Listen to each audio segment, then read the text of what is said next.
Hi, I will I will take two idlis.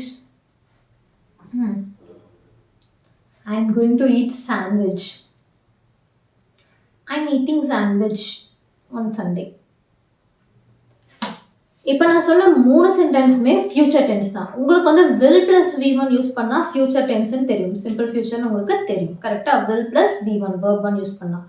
ஆனால் present continuous ஃபார்மும் going டூம் use பண்ணாலுமே நம்மளுக்கு future tense தான் அப்படிங்கிறது உங்கள் நிறைய பேருக்கு தெரியுமான்னு எனக்கு தெரியலை. ஸோ தெரியல அப்படின்னா தெரிஞ்சுக்கணும், தெரிஞ்சிருந்தாலும் இன்னும் கொஞ்சம் எக்ஸ்ட்ராவாக தெரிஞ்சுக்கணும் அப்படிங்கிறதுக்கான லெசன் தான் இன்னைக்கு. ஸோ ஃபியூச்சர் டென்ஸில் பார்த்தோம்னா நம்மளுக்கு ரெண்டு டைப் இருக்கும். ஒன்று வந்து பிளான்டு, ஒன்று வந்து அன்பிளான்ட். So planned unplanned. பிளான்ட்னா நம்ம ஏற்கனவே முடிவு பண்ணி வச்சது, அன்பிளான்னா திடீர்னு முடிவு பண்ணுறது, பிளான் பண்ணாதது, முடிவு பண்ணாதது. ஸோ பிளான்ட் அன்பிளான்ட் ரெண்டு இருக்கு ஃபியூச்சர் டென்ஸில். ஸோ இதில் பிளான்டுக்கு நம்ம யூஸ் பண்ண போகிறது வந்து கோயிங் டூவும் யூஸ் பண்ணுவோம், ப்ரெசன்ட் கண்டினியூஸ் டென்ஸும் யூஸ் பண்ணுவோம்.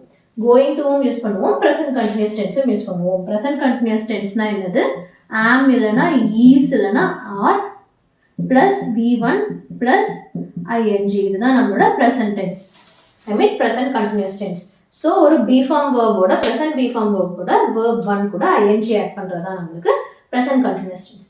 அதுவே அன்பிளான்டு, முடிவெடுக்கப்படாதது அப்படின்னா will plus V1. Okay. So இப்போ பிளான்ட் அப்படின்னா என்ன அப்படின்னா நம்ம ஏற்கனவே முடிவு பண்ணி வச்சிருக்கோம். ஸோ இப்போ வந்துட்டு நான் வந்து இன்னைக்கு என்ன ஈவினிங் என்ன சாப்பிட போறேன் அப்படின்னு நான் வந்து இப்போ மத்தியானமா நான் வந்து ஃப்ரெண்ட்ஸ்லாம் பேசிட்டு இருக்கோம், ஈவினிங் வந்து எல்லாம் வெளியே போகலாம் அப்படின்னு பேசிட்டு இருக்கும்போது நான் வந்து ஈவினிங் வந்து பானிபூரி சாப்பிடுவேன் அப்படின்னு நான் சொல்றேன். அப்படின்னா நான் ஈவினிங் பானிபூரி சாப்பிட போறேன் அப்படின்னு நான் முன்னாடியே அவங்களுக்கு சொல்றேன். ஸோ இது வந்து எனக்கு ஏற்கனவே நான் பிளான் பண்ணது தான். நான் வந்து பானிபூரி சாப்பிட போறேன்னு ஏற்கனவே டிசைட் பண்ணிட்டேன். ஸோ அதை வந்து நான் பிளான் பண்ண விஷயம். ஸோ நான் அதை எப்படி சொல்லலாம்னா ஐ am going to eat panipuri. I am going to eat panipuri. So நான் பானிபூரி சாப்பிட போவேன், சாப்பிட போறேன். மீனிங் வந்து அதுதான், சாப்பிட போறேன்னா ஃபியூச்சர் டென்ஸ் தான்.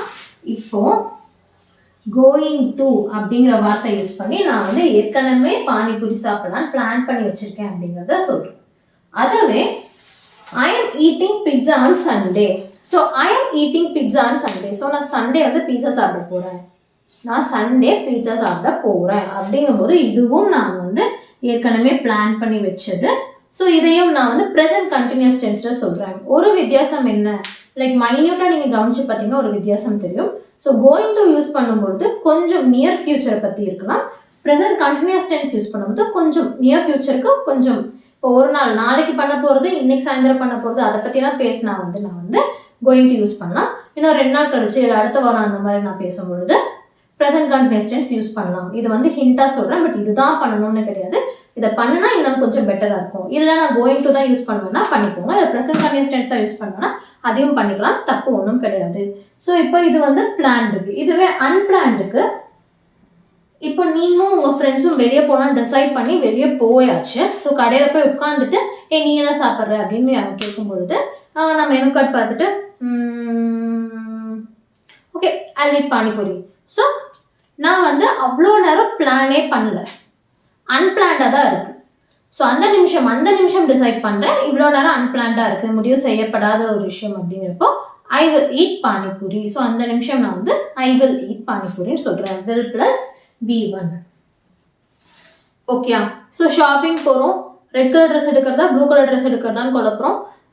அதை வந்து பிளான் பண்ணல இல்லையா. ஸோ ரெட்டா ப்ளூவான்னு யோசிச்சுட்டு இருக்கோம். 2 ட்ரெஸ் பிடிச்சிருக்கு, அது 2 எது எடுக்கலாம்னு இப்படி பார்த்துட்டு red blue, right blue, okay I go with red.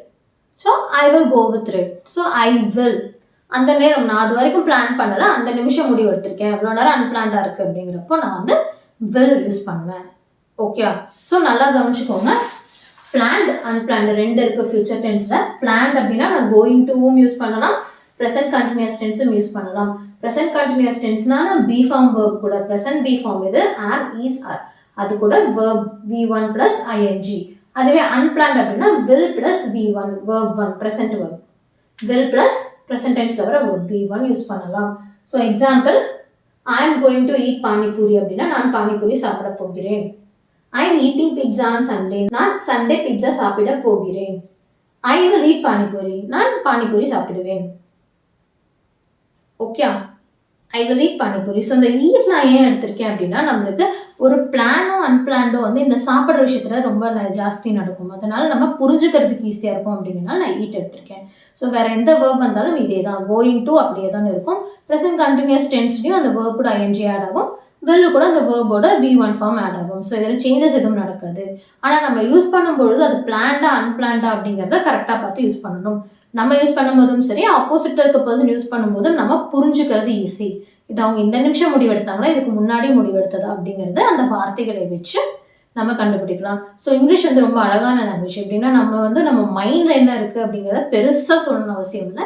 இதை நான் ஏற்கனவே முடிவு பண்ணி வச்சது அப்படிங்கிறத சிம்பிளா வில்லுக்கு பதிலாக கோயிங் டு யூஸ் பண்ணிட்டேனாலே இதை நான் ஏற்கனவே முடிவு பண்ணி வச்சிருக்கேன் அப்படிங்கிற மீனிங் கன்வே ஆகிடும்.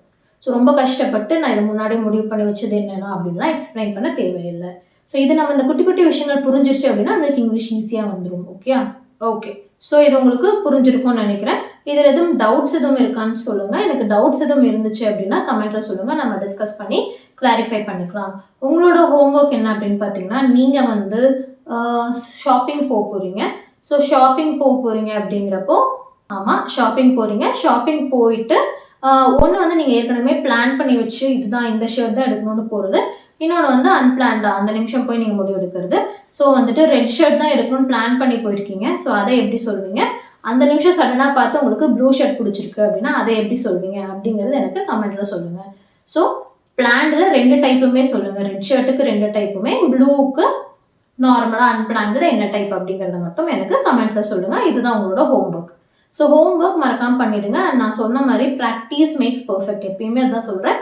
சும்மா நம்ம வீடியோ பார்த்தோங்கிறதோடு இல்லாமல் அதை வந்து யூஸ் பண்ணி பார்க்கணும், ப்ராக்டிஸ் பண்ணி பார்க்கணும். அப்போ தான் நம்மளுக்கு அதோட பெனிஃபிட் கிடைக்கும். அது அப்போ தான் நம்மளோட ஃப்ளூயண்ட் ஆகணும், நல்லா பேசணும் அப்படிங்கிற நம்மளோட எண்ணம் வந்து எண்ணத்தோடு நின்றாமல் முயற்சியாகவும் இருக்கணும். சரிங்களா?